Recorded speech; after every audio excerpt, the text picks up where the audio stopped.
अस्सलाम वालेकुम व्यूवर्स, आज मैं आप लोगों के लिए फ्रूट टी केक की रेसिपी लेकर आई हूँ। इसकी काफ़ी ज़्यादा रिक्वेस्ट आ रही थी मेरे पास, तो मैंने सोचा आप लोगों को सिखा दूँ। बहुत सिंपल सी रेसिपी है और इसको आप बना के स्टोर भी कर सकते हैं। बहुत ही मज़ेदार बनता है। इसको सुबह नाश्ते में और चाय पे या किसी भी वक्त जब भी आपको हल्की फुल्की भूख लगे, इसको खा के एंजॉय कर सकते हैं। तो इस वीडियो को लास्ट तक ज़रूर देखिएगा।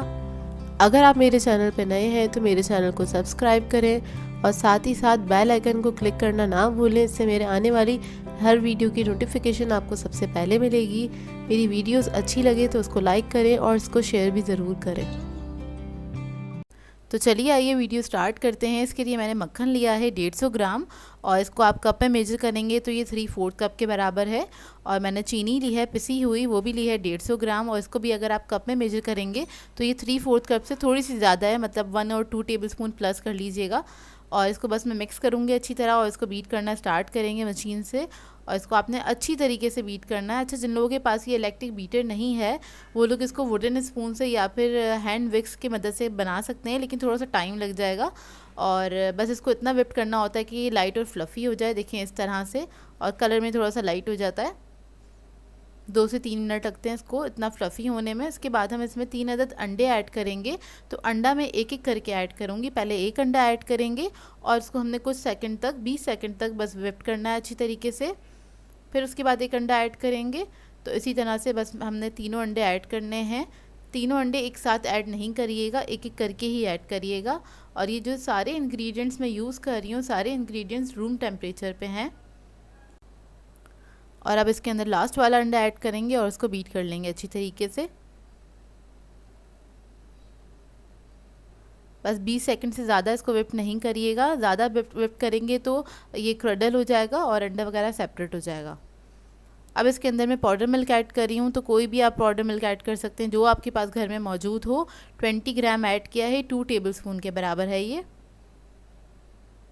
इससे बहुत अच्छा फ्लेवर आ जाता है। अक्सर लोग पूछते हैं मैं ये क्यों ऐड करती हूँ, जस्ट फ्लेवर इन्हांस हो जाता है इसका केक का, इस वजह से ऐड करती हूँ। अगर आपके पास नहीं है तो ना भी करें, कोई फ़र्क नहीं पड़ता। इसके बाद हम एसेंस ऐड करेंगे। तो मैं वनीला एसेंस ऐड कर रही हूँ 1/2 टीस्पून।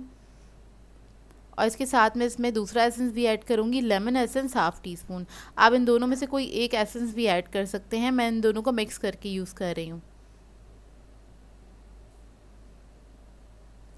इससे केक जो है बिल्कुल ऐसा बनेगा जैसे बेकरी में होता है, क्योंकि डिफरेंट डिफरेंट सी खुशबुएँ आ रही होती हैं।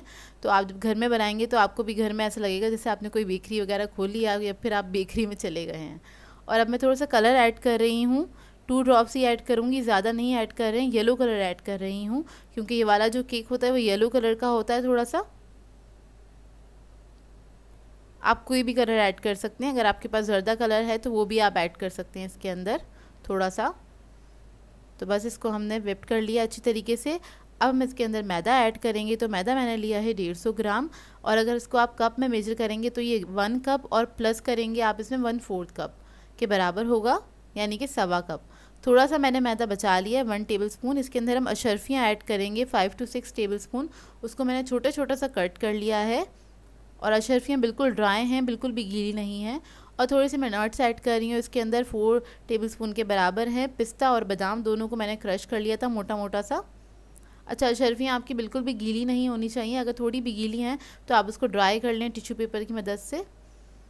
तो देखिए बस इसको मैंने मिक्स करके रख दिया है। बेकिंग पाउडर ऐड करेंगे 1 टीस्पून के बराबर और इसको हमें फ़ोल्ड कर लेना है स्पैचुला की मदद से। अच्छे से इसको मिक्स कर लेंगे। अच्छा, मैदा ऐड करके हम विप्ट नहीं करते हैं या इसको बीट नहीं करते, उससे क्या होता है आपका जो केक है वो हैवी बनता है, मतलब केक थोड़ा भारी बनता है। इस वजह से मैदा जब हम ऐड करते हैं तो स्पैचुला की मदद से इसको हम फोल्ड कर लेते हैं, इस तरह से हल्के हाथ से मिक्स कर लेते हैं। मशीन कभी भी यूज़ नहीं करते। तो बस इसको मिक्स कर लें अच्छी तरीके से, इसमें कोई लम्स नहीं रहने चाहिए। अच्छी तरीके से मिक्स करने के बाद इसमें हम अशर्फियाँ ऐड कर देंगे और जो नट्स मैंने इसमें मिक्स करे थे मैदे के अंदर।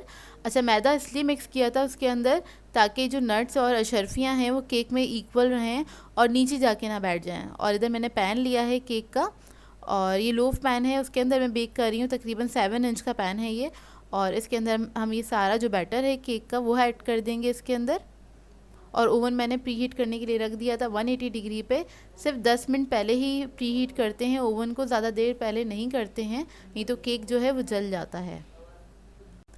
बैटर को हम लेवल कर लेंगे अच्छे से ताकि केक भी हमारा लेवल में ही बेक हो। और इसके अंदर मैं ऊपर से ऐड करूँगी थोड़ी सी अशरफियाँ हैं वो ऐड कर रही हूँ, और थोड़ा सी नट्स आएंगे मेरे पास 2 टेबलस्पून के बराबर, ये एक्स्ट्रा ऐड करेंगे हम इसके ऊपर, ताकि ऊपर से भी बहुत खूबसूरत लगे हमारा केक बेक होने के बाद। और इसको मैं बेक करने के लिए रख दूँगी 180 डिग्री पे 35 to 40 मिनट्स के लिए, और पतीले की टाइमिंग मैं आगे मेंशन कर दूँगी।